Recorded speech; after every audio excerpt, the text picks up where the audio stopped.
Tiga ya. Salam sejahtera, perkenalkan nama saya Henry Gamaliel Batubara dari Prodi Teknik Elektro Angkatan 22. Pada kesempatan kali ini saya akan menjelaskan tentang sistem MPP, MPPT, dan implementasinya di dalam fotovoltaik sel surya.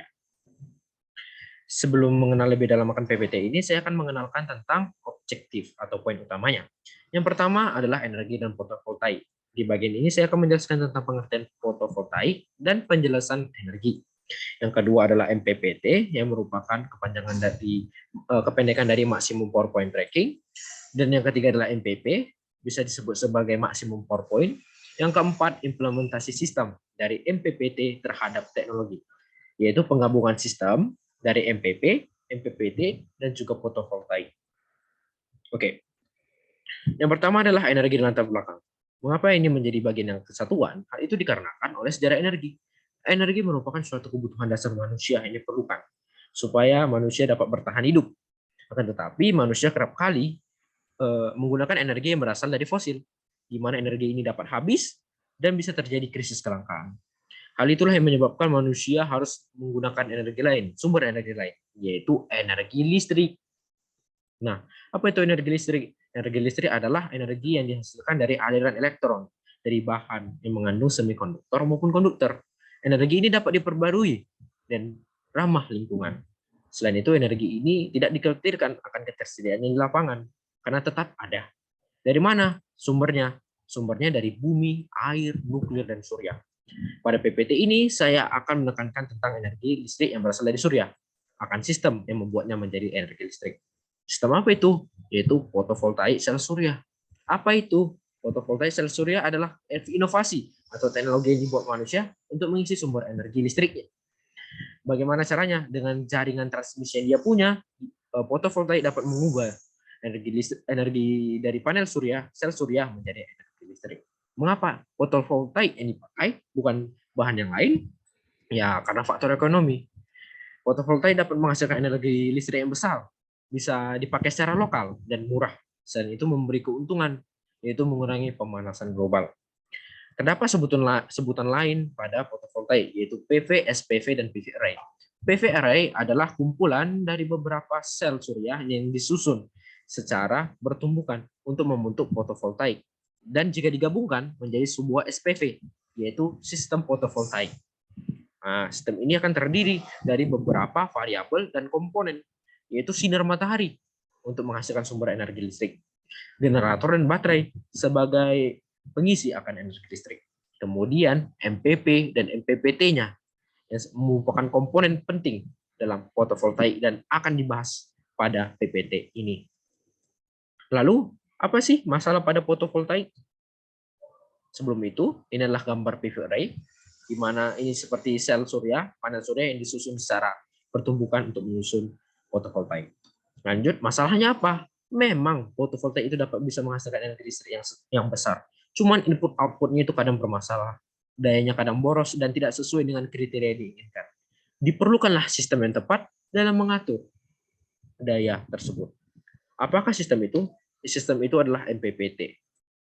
Apa itu MPPT? MPPT itu merupakan suatu sistem yang dihubungkan secara logaritma, mempunyai kepanjangan maksimum power point tracking, dan berperan aktif dalam menstabilkan daya dan meningkatkan efisiensi PV. Untuk bagian ini, mengapa disebut logaritma?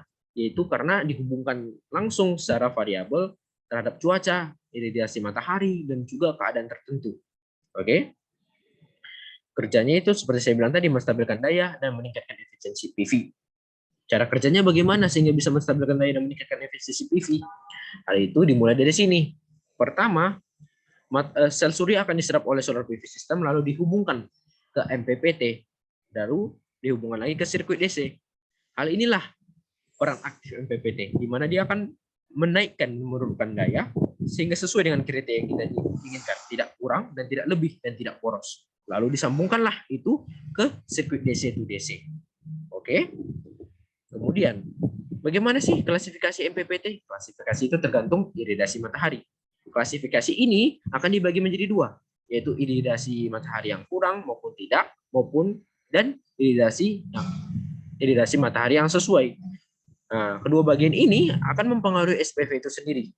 Dan faktor dan faktor-faktor lainnya akan membagikan MPPT itu sendiri menjadi 3 bagian, yaitu hybrid, online, offline. Apa itu artinya? Secara metode. Oke, jadi metode mempengaruhi MPPT juga.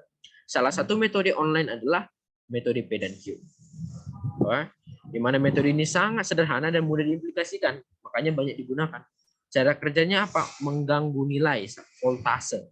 Di mana jika perubahan daya terhadap voltase lebih besar daripada 0 atau lebih positif, dia akan berusaha menambah kepada sirkuit tegangan. Jikapun dia kecil, lebih kecil daripada 0 maupun negatif, dia akan menambah pengurangan sehingga di sirkuit tegangan, sehingga terjadilah optimal. Optimalnya itu kapan? Optimal daya itu terjadi ketika dia pas di MPP-nya, di paling atas ini MPP-nya. Jadi maksimum power point itu sebagai petanda, power tersebut sebagai petanda bahwa energi ini sudah optimal. Dia akan bergeser sesuai pertambahan maupun pengurangan.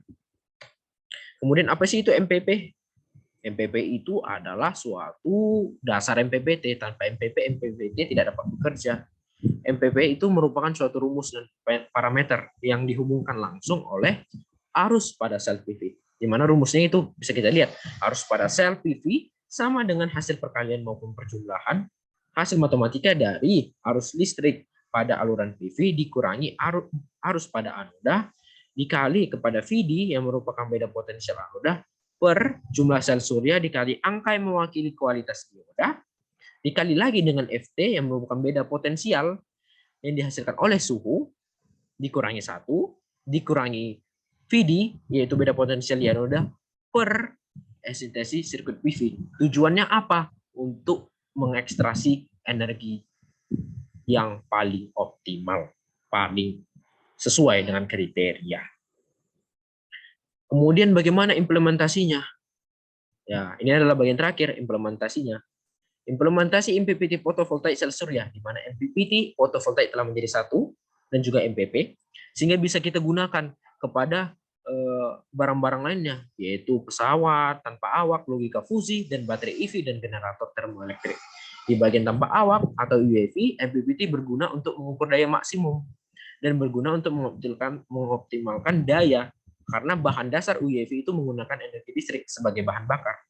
Kemudian dalam logika fusi yang menjadi logika untuk menghasilkan hardware, MPPT akan digabungkan kepada logika fusi sehingga menciptakan suatu sistem baru, APL MPPT atau yang baru, sistem MPPT yang baru yang berguna untuk menghasilkan output yang sesuai, yang sederhana, cepat, dan tangkas.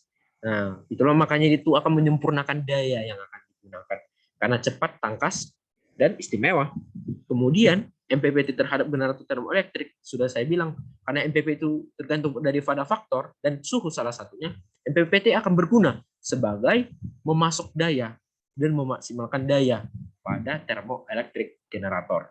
Oke. Kemudian terhadap MPPT terhadap baterai EV, yaitu kita tahu electric vehicle itu kendaraan listrik dan MPPT akan berperan sebagai mengoptimalkan daya tersebut untuk mengatur daya agar sesuai dengan daya yang diperlukan, kriteria yang diperlukan oleh electric vehicle tersebut atau kendaraan listrik. Cara kerjanya seperti ini, seperti saya bilang, di mana sinar matahari akan diserap oleh PV array, sambungkan. Nah, ini ya. Bagian ini adalah bagian yang penting, yaitu seperti saya bilang tadi, sirkuit DC to DC, di mana MPPT akan berperan di sini dalam menaikkan dan mengoptimalkan daya agar sesuai dengan electric vehicle kriterianya. Oke. Jadi apa sih kesimpulan dari sini? Kesimpulannya itu adalah fotovoltaik itu memang menghasilkan energi terbarukan, energi listrik secara ramah lingkungan. Tapi diperlukan suatu sistem yang baru untuk mengelolanya, yaitu MPPT yang didasar MPPT. MPPT akan berguna untuk menyalurkan daya pada fotovoltaik, berguna untuk mengoptimalkan dan agar tidak boros, dan juga membuat optimal pada sirkuit DC to DC sehingga menghasilkan efisiensi energi yang diperlukan. Ya, MPPT juga dapat digabungkan dengan beberapa alat seperti tadi. Jadi MPPT, fotovoltaik dan MPP merupakan sistem yang serbaguna dan menghasilkan energi listrik yang diinginkan. Sekian dari saya, terima kasih.